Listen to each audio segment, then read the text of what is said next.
Fala, nação tricolor, estamos chegando com mais um vídeo do nosso canal, mais um Fusarca Tricolor aqui para vocês. Hoje para falar sobre o clássico, o majestoso entre Corinthians e São Paulo, jogo na Neoquímica Arena, logo mais, com transmissão aqui, lógico, do canal do Fusarca Tricolor, em parceria com a Rádio Pinga Fogo FM. Estaremos juntos aqui para trazer para você, na emoção do rádio, todos os detalhes, todos os lances de Corinthians e São Paulo. Então, você que já está chegando, já deixa o seu like, já se inscreva no nosso canal e vamos juntos aqui no nosso Fusarca Tricolor, também no Japa Tricolor, até porque você sabe, né? Aqui a gente faz diferente. Agradecendo a sua audiência, agradecendo por você estar conosco, muito obrigado mesmo, viu? Vamos falar sobre esse jogo de logo mais, vamos falar um pouquinho sobre essa entrevista aí do Rui Costa. O Rui Costa resolveu aparecer, vocês viram só, gente?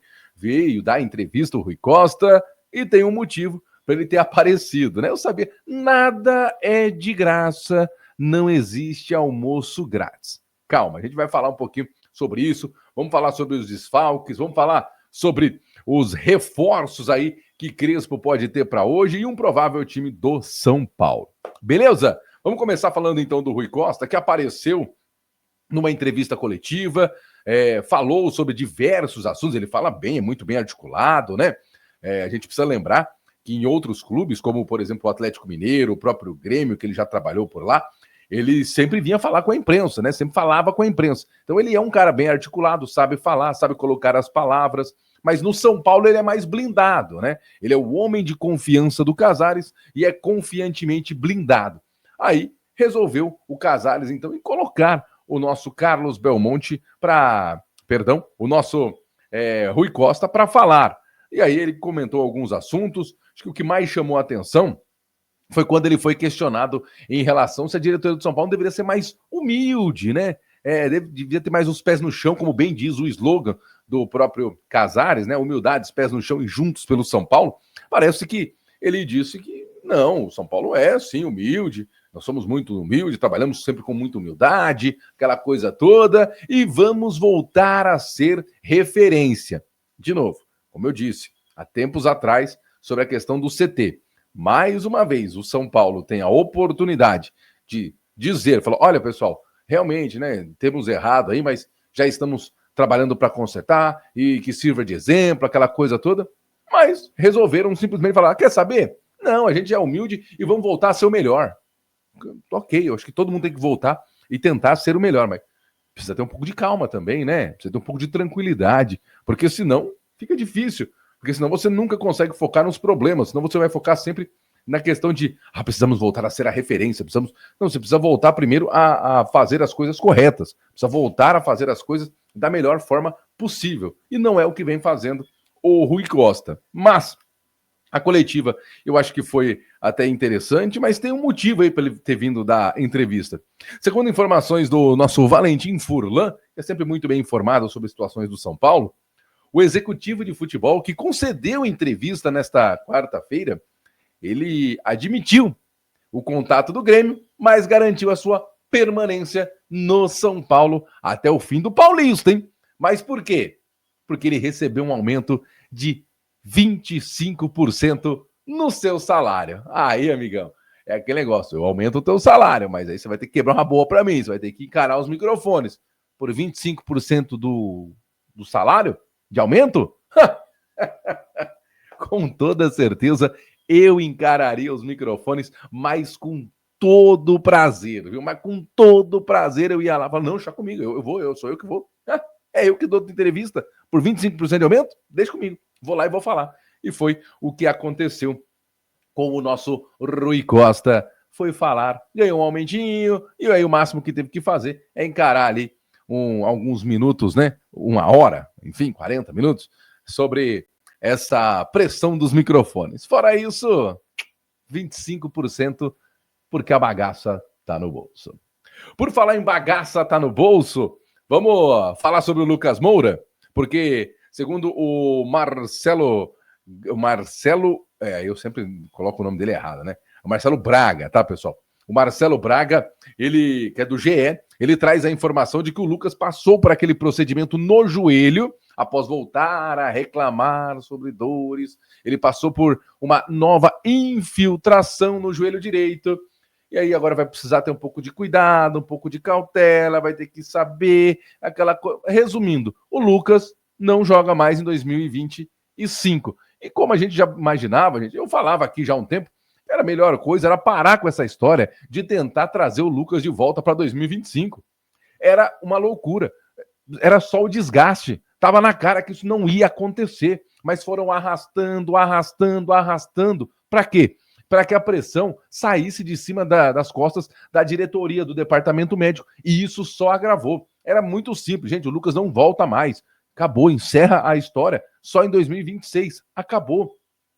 Mas o Lucas, ele estava tentando. O Lucas é isso, aqui. Eu entendo tudo isso. Mas não dava para continuar, não dava para seguir, porque estava claro que as coisas não estavam andando da melhor forma. O Lucas ainda sente dor, não sei se é ele que sente dor, se é a dor que sente ele, eu não sei, eu não faço a mínima ideia, mas não dava para continuar com essa patifaria de que vamos continuar enganando o torcedor, vamos continuar se enganando e vamos continuar colocando toda a pressão também só em cima do Lucas. E foi o que aconteceu.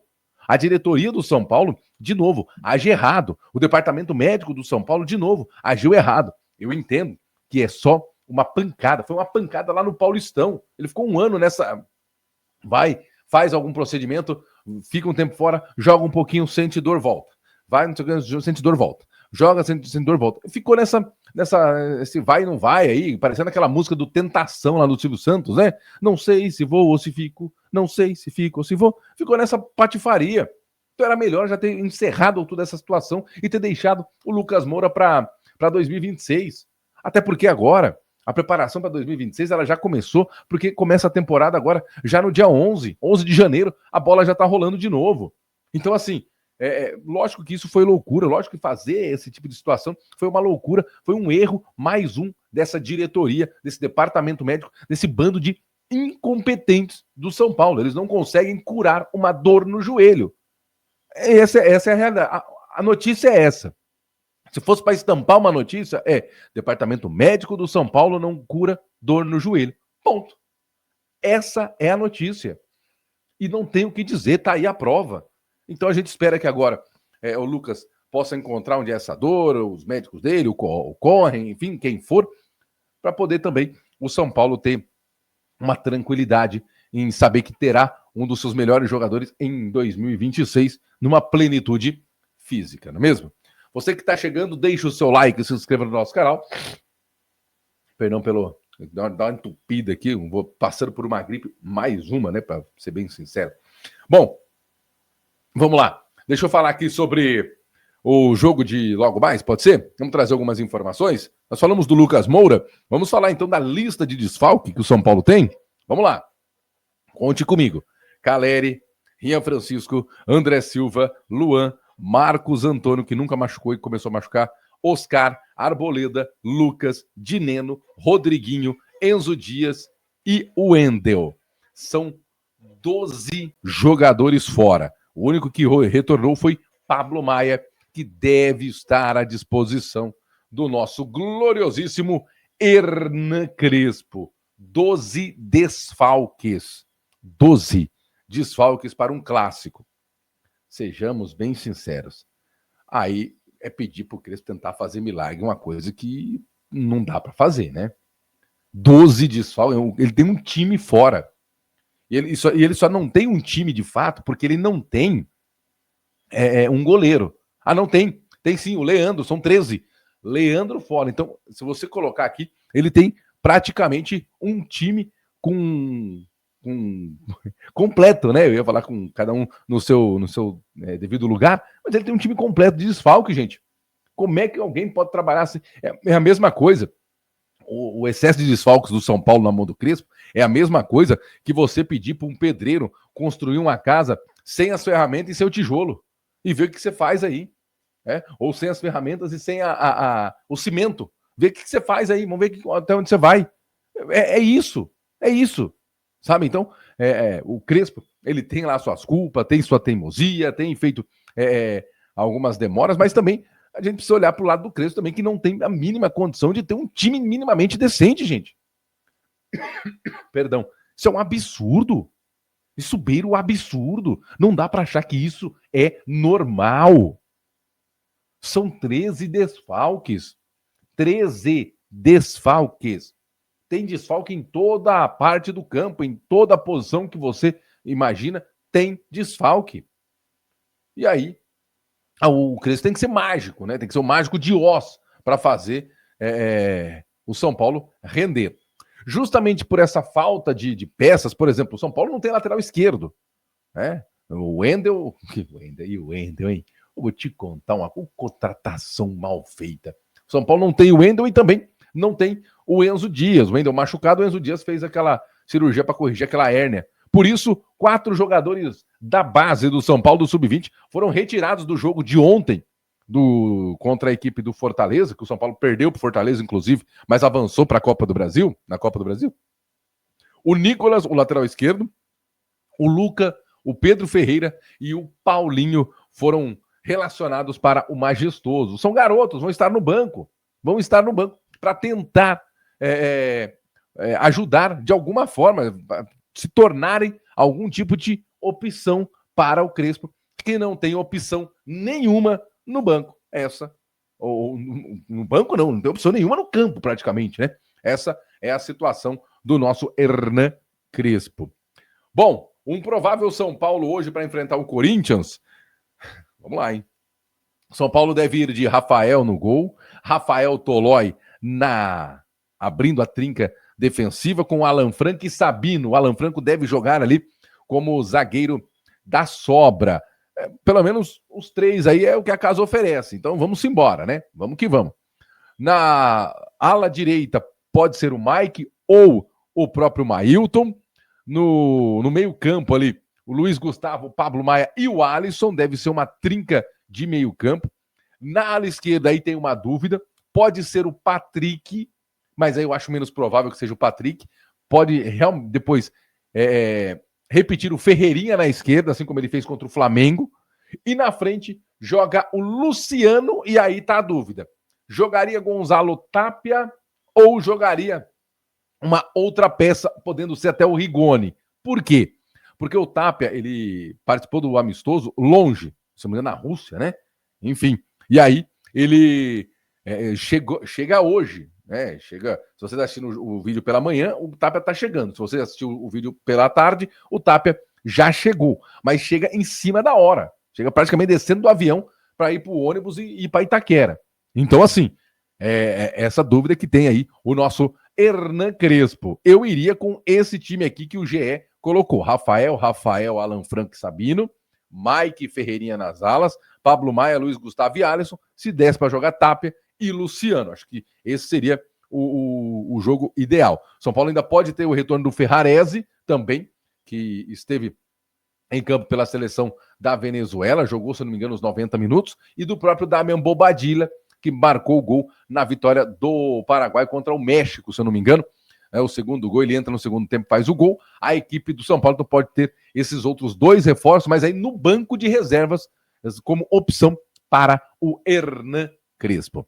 Apita o jogo hoje Anderson Daronco, e isso aí mesmo, é o que a casa oferece, é o que tem, ele que apita o jogo de logo mais.